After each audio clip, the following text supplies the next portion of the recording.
everyone, welcome to Purpose Built with myself, Dial. I just want to say thank you to everyone who's viewed my previous videos, to everyone who's subscribed and shared the videos. I'm really appreciative of your love and support. So as I promised from the previous video that we would be doing a few episodes on the Awakening series and basically kind of breaking each book down. And so today we're doing the first episode on reviewing masterpieces and this book.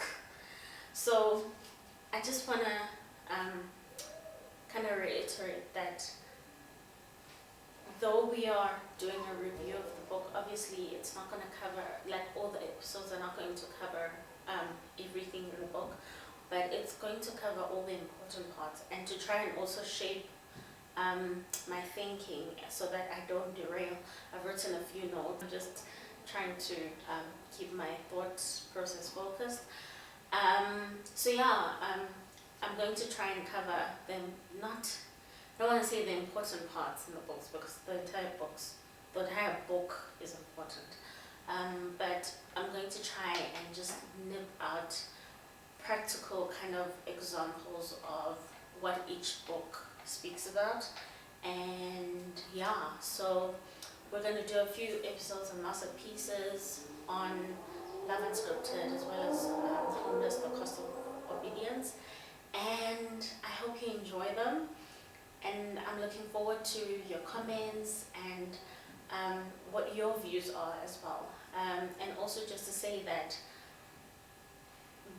especially with masterpieces, the concepts that I break down have to do with what my healing process was like. And we all have different healing processes. So I think that it's just important that you know that there's no one way to it. If you are ready though to start your healing journey, I think it's a great book to read and have a look at, because it also gives you practicality. You know, I make a lot of examples about the things that have gone on in my life and the things I had to confront, etc. So yeah, now that that's out of the way, let's start. Masterpieces, confronting the skeletons of your past. Why did I give this book this title? I realized just as I started walking my purpose journey, when I realized what my calling was, that there were different things that were happening that were kind of, they weren't triggers, but there were things that were lingering in my path. And I felt that I needed to connect some dots, right? And I didn't know that the connecting of the dots really was going to begin another dimension of healing, and for me to view God in a completely different way, and to unlearn certain things as well. So I felt very, how do I put this? I felt very incomplete as I started my purpose journey. Though the purpose was very clear, though the mandate was very clear, I felt incomplete. And I felt incomplete because I felt unworthy, that God would want to use me and choose me to speak to people and to speak over people's lives, when I felt that I was broken, that I wasn't worthy, that I had nothing of value to bring to the table. And also because I had made a lot of mistakes along the way. So I'm far from perfect, and I thought, you know, it's crazy that God would want to use me. So that's how basically the book was birthed, because the understanding is that God does not create broken people. God creates masterpieces, right? But because of life and different things that we go through, as the masterpiece, sometimes you get shattered, né? And it was so important for me to use the graphic on the book. As you'll see, it's like glasses on my hands because I felt that there was a lot that was just in shambles, ne? And so how is it that God was saying I'm a masterpiece, and excuse me, yet there were so many things that were just not connected. I was extremely imperfect and very confused as well, ne? And as I said earlier on, it's not that the purpose wasn't clear at that point in time, but I felt inadequate for what God was calling me for.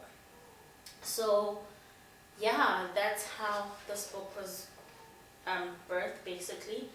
And I knew that I wanted to take a different route to what my first book was, which was basically telling my story of how I grew up, where I grew up, how I grew up, and just literally the roadmap of, you know, what had led me to where I was at the point where I released the book.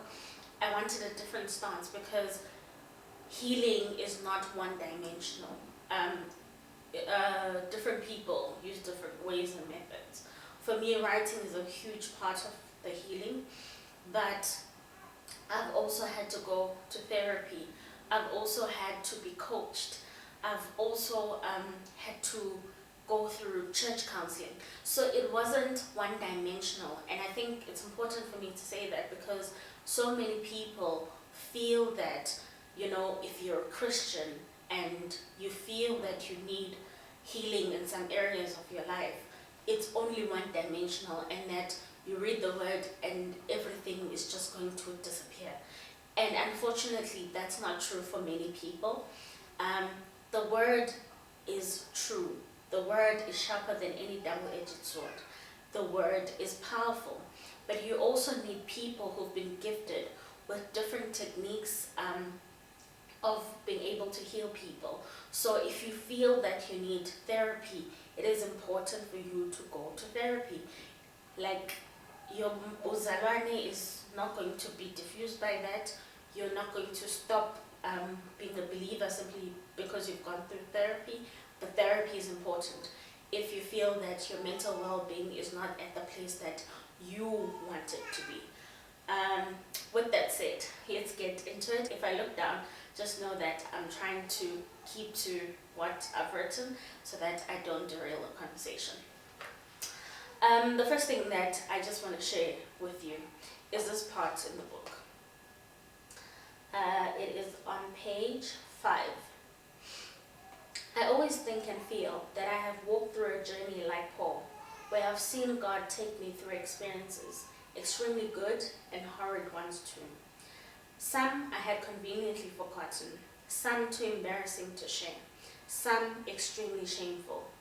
These are things I would have rather died with, things I would rather not remember for the sake of my sanity.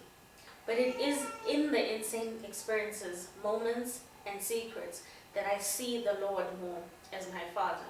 I feel Him closer, I hear Him louder, and I understand Him better.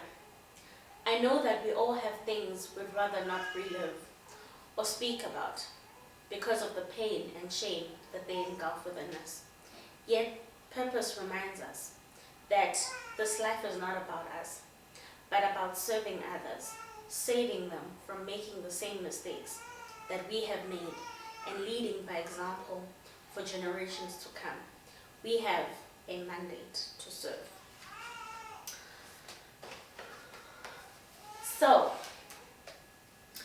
when we're talking masterpieces, I think it's very important to also unlock this conversation about brokenness. And a few years ago, I think I had just written the book. I was midway, I think, probably, yeah, in writing the book. And a friend of mine, who was a guy, posed a question saying, when does the brokenness conversation stop? And during that time, many people had gone to the extent of, had like unlocked their emotional being, né? Especially women, where people are talking about their brokenness, about things that had hurt them in their childhood, in their relationships, their struggles, depression, rape, alcoholism, drugs, like abuse within the church space, abuse within home settings. So people, especially women, were taking charge of their stories, né? And so he's asking, so you found that there were a lot of seminars, a lot of conferences that were focused on brokenness and people sharing their stories. And so he asked me this question, when does the conversation stop? Like, when do you stop being broken? I found it to be a difficult question to answer. I was challenged by the question, but I think also I was not at a space emotionally where I could actually answer the question without feeling that it was a personal attack. But I think as time went, and as I was writing the book and finishing the book off, I realized how valid his question was. And don't get me wrong, there's nothing wrong with telling your story. There's nothing wrong with owning your story. There's absolutely everything powerful and beautiful about us actually owning our stories. But I think where his question was coming from was that we are broken, yes, but what then? What happens after me telling my story? What happens after me acknowledging that this is what has happened, this is the kind of brokenness that I'm carrying? What happens? What practical tools do I then impart on other people when I am telling the story of this is where I've been, but this is where I am now, And so I realized that, he had a valid question, that most times we always focus on the pain that we've experienced. We're focused on the challenges that we've experienced, but we don't talk about the practical tools of working through that experience, working through the pain and getting on the other side of the valley. And I think that's why this book is so important, because it's not just storytelling, but I literally give like practical examples of the things that I did to get through the challenges and the triggers also that I identified. So I do want to acknowledge that brokenness is a real thing, and if we are not bold enough to go back to the places where we've been hurt, we run the risk of using the toxicity that pain has left us with, and imposing that pain and toxicity on other people. And unfortunately, we don't live in a world where you live in isolation, where you experience all your stuff and then you just work through things. Ne? We're relational people, and so in everything that I've experienced, whoever is connected or was connected to me would obviously be impacted by the kind of person I am, my character, my attitude. And those things are important to talk about when we're talking brokenness and getting to the other side. So sociology teaches us that how we are socialized basically creates what our lived experiences will then become, right? And so whatever brokenness you experience, whether it's in childhood, whether it's in your teen years, or whether it's in adulthood, it all has an impact on how your lived experiences are going to transpire, and how, obviously, as I've said, how you relate to people, but also how you relate to yourself, how you view yourself. So you don't start healing because you want to prove a point to people who have hurt you, because when you start from that stance, you're not owning your pain, you're not owning your story, but you rather want to do it because, he needs to see that I'm now on the other side. And that person hurt you knowing that he's hurting you. you know. So you trying to prove a point to to a person who's hurt you that when you can heal does not come from an authentic place. And that's another thing that we must speak about, because I think that comes from a mentality of being a victim, right?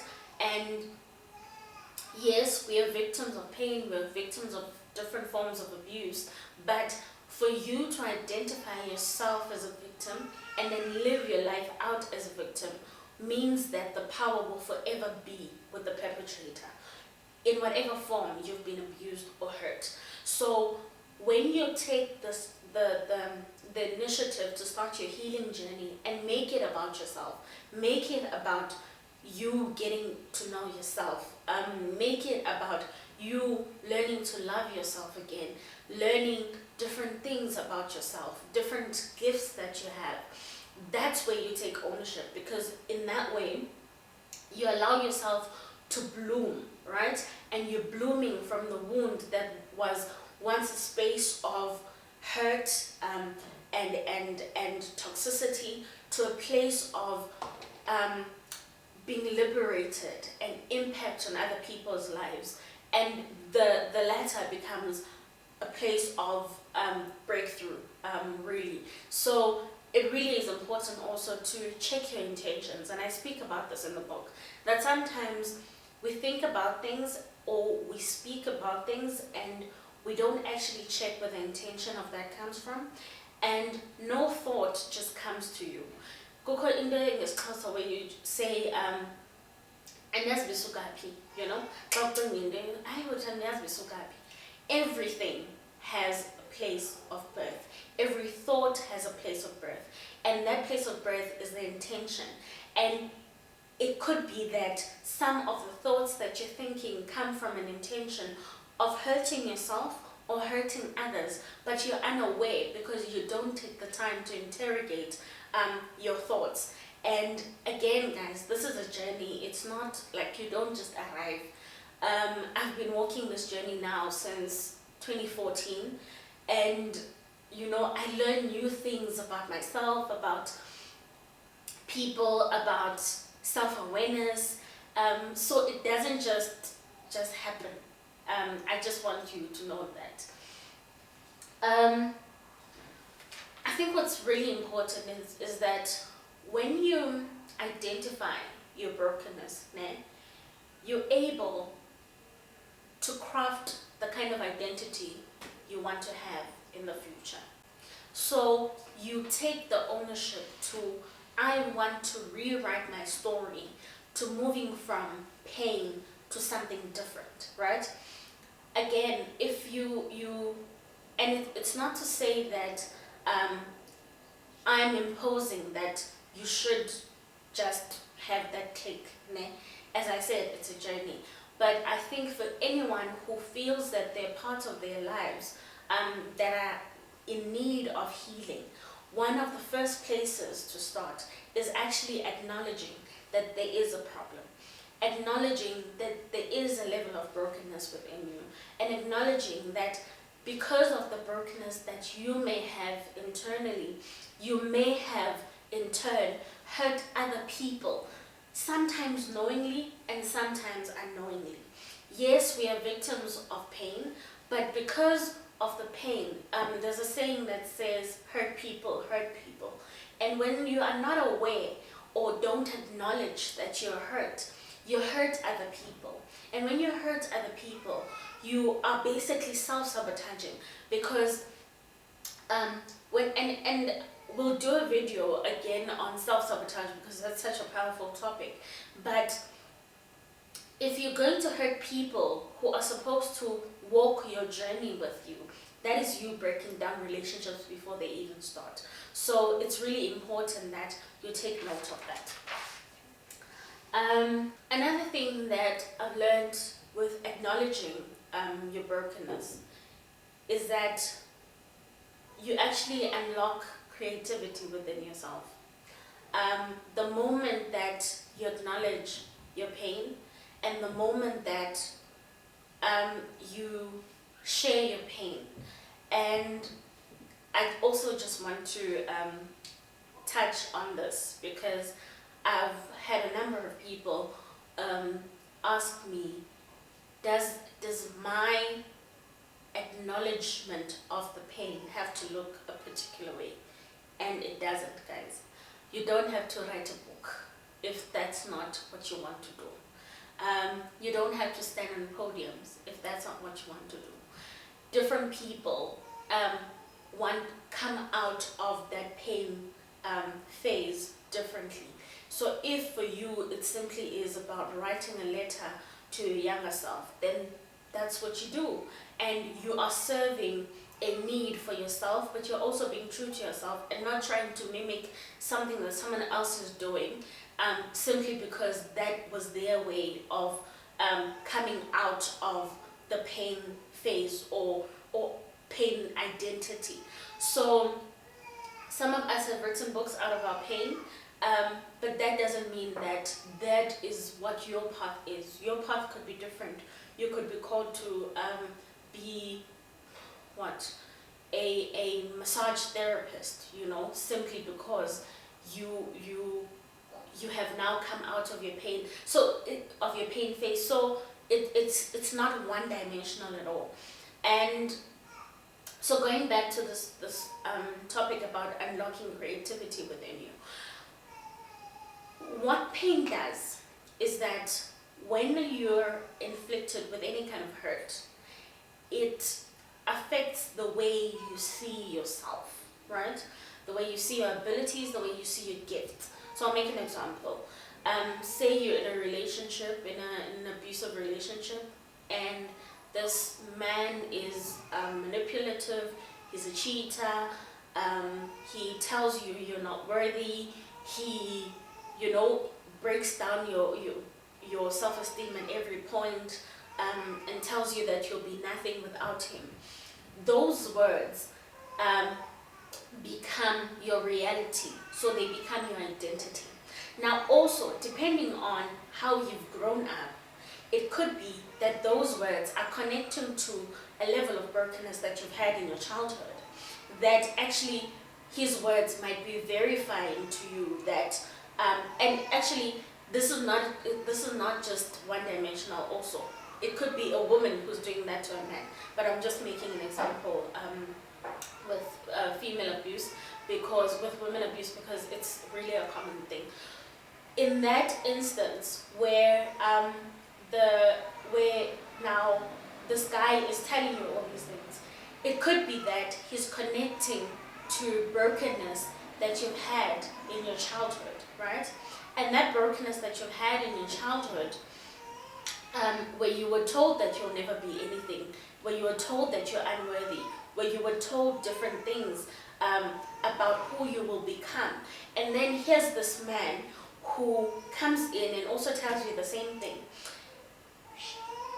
With Love Unscripted, I speak about the different connections, how we actually attract the kinds of people that our internal beings actually reflect, right? So if you view yourself as a person who is unworthy, as a person who is broken, as a person who brings no value, chances are you'll attract relationships and friendships that will actually reflect that about you.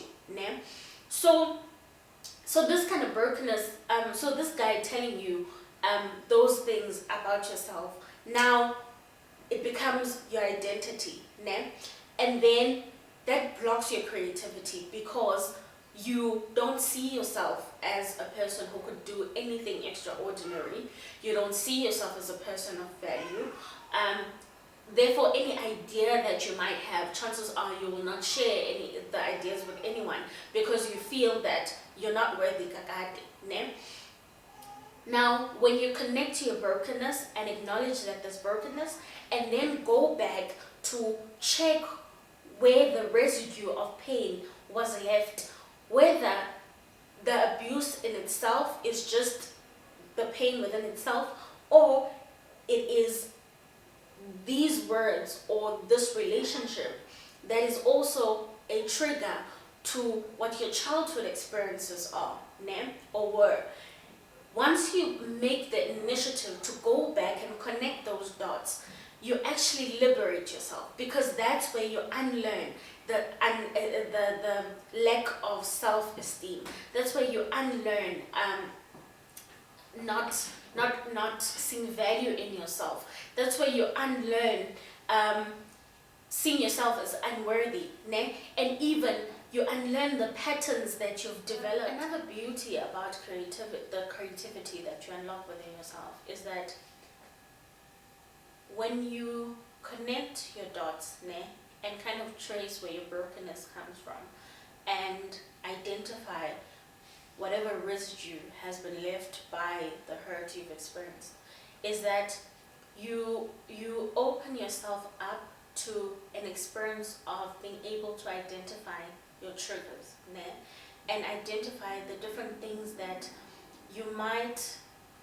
that may happen, but we select back to the experiences that you might have had. And when you know what your triggers are, then it means that you have more control on your reactions to different things. Now, it's a powerful thing to do, guys. And I think, though I'm not obviously able to give you the going in deep here, but when you go through a coaching session, for example, you'll be able to unlock these things. And I think as I share my journey in the book, you would actually be able to kind of also identify your own triggers from what I tell about the different experiences that I had. Also, there's this talk about boundaries that a lot of people are having conversations about creating boundaries. And it's when we're talking love unscripted, I'm going to speak about self-love, because the boundaries conversation fits very well with self-love. When you know what your triggers are, that's when you're able to actually build boundaries around yourself. That these are the kinds of people I want in my space, because this is the value that they bring into my life. These are the kinds of people I don't want in my space. These are the places I want to go to, and these are places I don't want to go to. So you begin to have a more structured life, because you know what works for you and what doesn't work for you. And I think what generally happens is that when we go through different experiences of hurt, our authentic self gets clouded.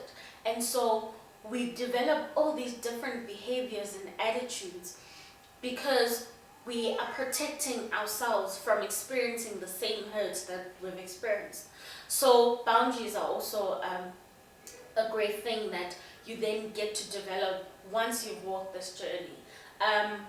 As I've said, I started this journey in 2014, but I only really crafted my boundaries probably a year and a half ago, where I was actually, these are my boundaries, and there are people that I've also struggled to apply those boundaries with because of different things, but every day is literally work at it, is a work at it experience basically.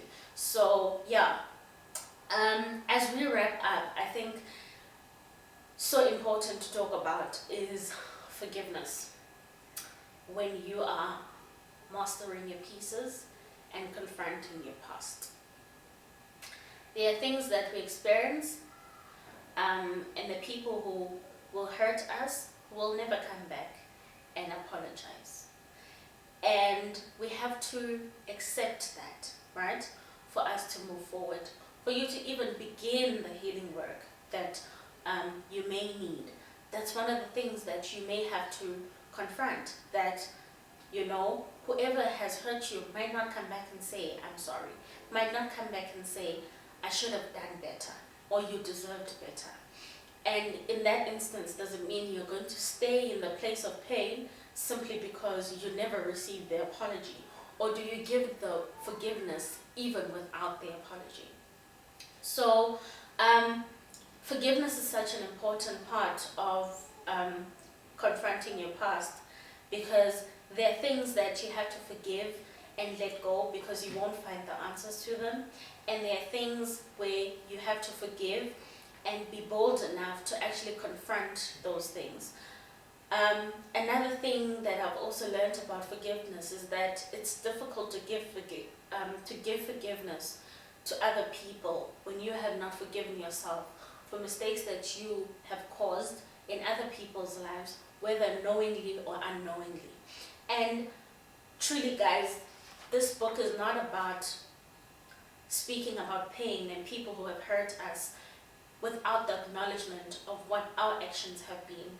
And you'll realize in the coming episodes, because we're going to have practical examples on my journey, and where I've had to acknowledge that, okay, here it was, yes, I may have not known that it came from a place of brokenness, but the result was that I hurt you, and I have to be accepting of that. So we really need to learn to apply self-forgiveness first, so that we're able to extend that forgiveness even when a person doesn't ask for forgiveness, and even when a person does not apologize. I think so important to note is that God's grace is for us all, and God loves all of us.